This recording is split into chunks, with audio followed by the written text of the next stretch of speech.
What's up, guys? Welcome back to the Team Solemn Circus live video. So on the left side here, we have Floowandereeze. On the right side, we have Unchained. So not a great matchup for the Unchained player, to be honest. I can expect to see the Floowandereeze absolutely destroy this matchup. If the player on the right doesn't know that, we have the advantage here, I'm the player on the right. I ended up knowing that this is a top cut match, so I ended up knowing that he is on Floowandereeze. Which means I'm going to be setting up a non-regular board here. Before we dive in, if you like, comment, subscribe. Let's try a lot. We're on the road to 5K here. And we're going to need your help here. We're going to be diving on and going first here. And it looks like we're end up passing turn on this. We have double Ash, Imperm, or double Ash, Veiler, and two Shavaras here. So having to pass turn on this. We're going to see them go activate the Advent here. Banishing. We're going to have to Ash it, unfortunately, which is going to let them stop to get the field spell here. Because the field spell is absolutely incredible. You definitely need to stop them from getting access to that. Those are not going to matter that much because they're going to be activating a Prosperity here. Obviously, banishing for 6.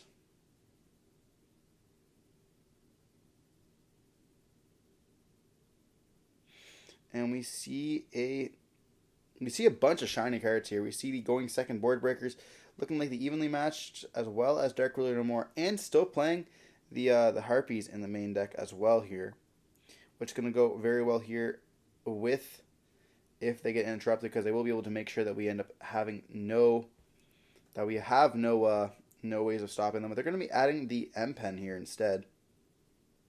And then we're going to activate a Duality here, and we see a Stree, a Thrust, and then a copy of the Dreaming Town here. So maybe playing just the one of Dust Harpies, because they can just activate Thrust going first or going second there. I'm going to be seeing a normal summon of an Eaglin. It's going to get hit with a copy of Veiler here. And they're going to activate a Thrust. Going to be able to set that Harpies spell. Making sure they have no monster gates during our turn here. And simply just going to be setting another card and passing a turn on this. And we know that they do have the Dreaming Town here. So going to be potentially having the effect that they get normal summon with the Robina there if we get rid of the Eaglin. And that's going to be a huge problem here for us. We're going to see us go for Prosperity for only 3 here. And we see double Contract Abomination. The thing with this is that the only card we actually want to be seeing is another card. We don't need... The only card that we have to see here essentially is Tour Guide or in Arua here. We're going to be activating the effect of the Contract, searching for the Vice King, which is going to let us go to a Zeus line essentially here. And then they're going to be activating the effect, make it so that we cannot activate any monster effects. It is a spell effect, so it will summon himself out here.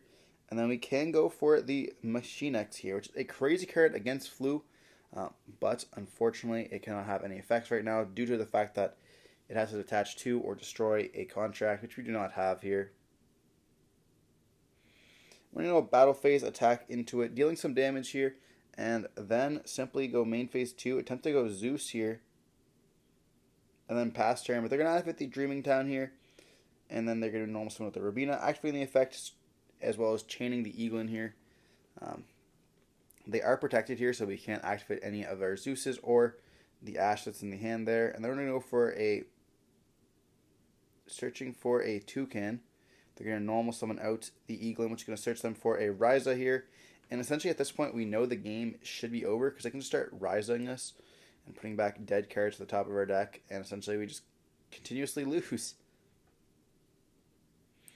And then we're going to be seeing the Dreaming Town going to flipping our monster face down, so we cannot Zeus them during their turn. I put it in defense for that reason there, because once they summon with the M-Pen, that can be problematic. But they're going to be going for the M-Pen, they're going to be going for the Toucan. Then we go for the Ryza here. Ryza is going to be able to bounce it back, and then also putting the...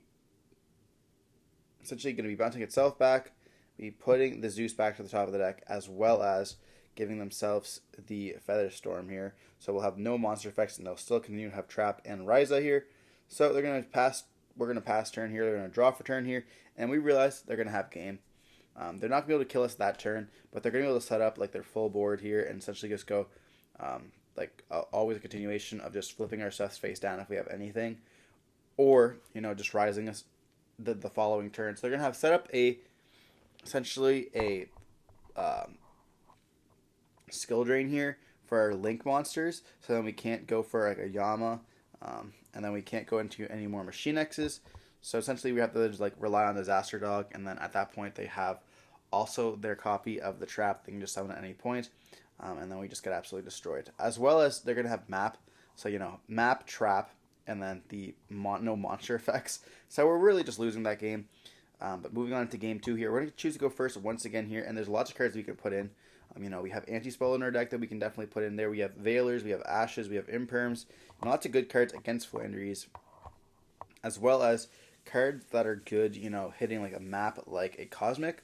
Going first, being able to set a Cosmic and then just like destroying or banishing the map is quite nice.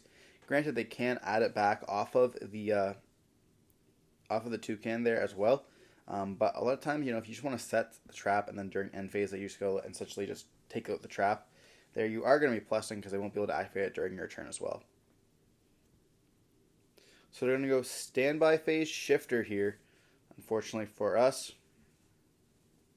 I guess draw phase shifter, but then we're going to go effect, activate, summoning out here, and then we're going to activate the effect. They're going to hit us with the Ash in that beautiful 25th century rarity, and then we're going to activate a prosperity here. We have to see a shawarma here, I believe.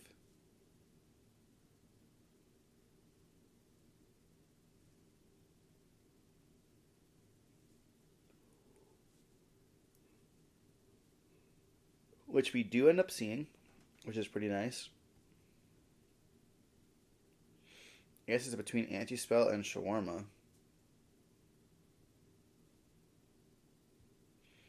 And for everyone saying, oh, Yu-Gi-Oh players, I don't want to say, I know it's Sharvara, but I'll call him Shawarma or Red Dog. I don't care. We're going to pop the Arua, summoning himself out, activating the effect of the Arua here, something with the Shyama. And then we can overlay for a Caesar. And you guys might be wondering, oh, well, why Caesar? Because Caesar is useless. So we're going to go for a copy of Machine X here. And now essentially we have 2 sucks versus the deck here. And then we're going to pass turn on this.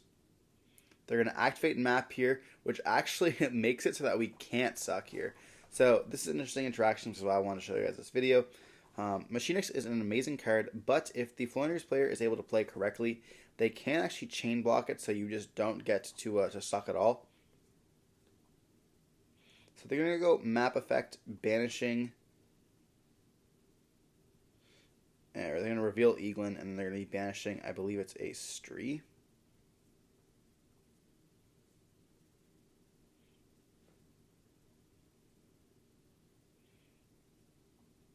They need all birds in rotation here. So they're going to go probably for the Toucan, because they get to add.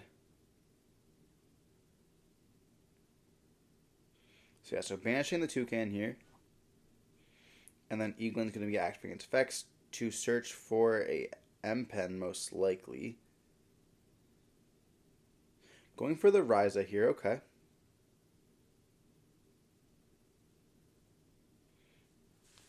That's what I mean. There's not that many lines versus Flu. When you get to like weird matchups like this, where you have to like pay attention to like a suck, there's like a skilled player and a non-skilled player. So we're gonna be seeing here the the usage of a skill going for M-Pen here, and then they're gonna be able to add back with the Toucan here. Normal summon the Toucan, not having any effects here, which is gonna be use their regular normal summon for the copy of M-Pen. So by using their regular normal summon, or by normal summoning out the Toucan, but the Eaglin's normal summon, and then not activating the effects, and then using their regular normal summon for the M-Pen, and then chaining the effect here, it makes it so that we have no way of activating the DD monster here, and they're able to just be able to beat over it essentially at this point as well. And they can also just normal summon if they wanted to, but they're choosing not to. They're going to go right to battle phase here, and they're going to attack into the Machine X here, banishing the Stree to get rid of the monster, and they all get banished because D-Shifter.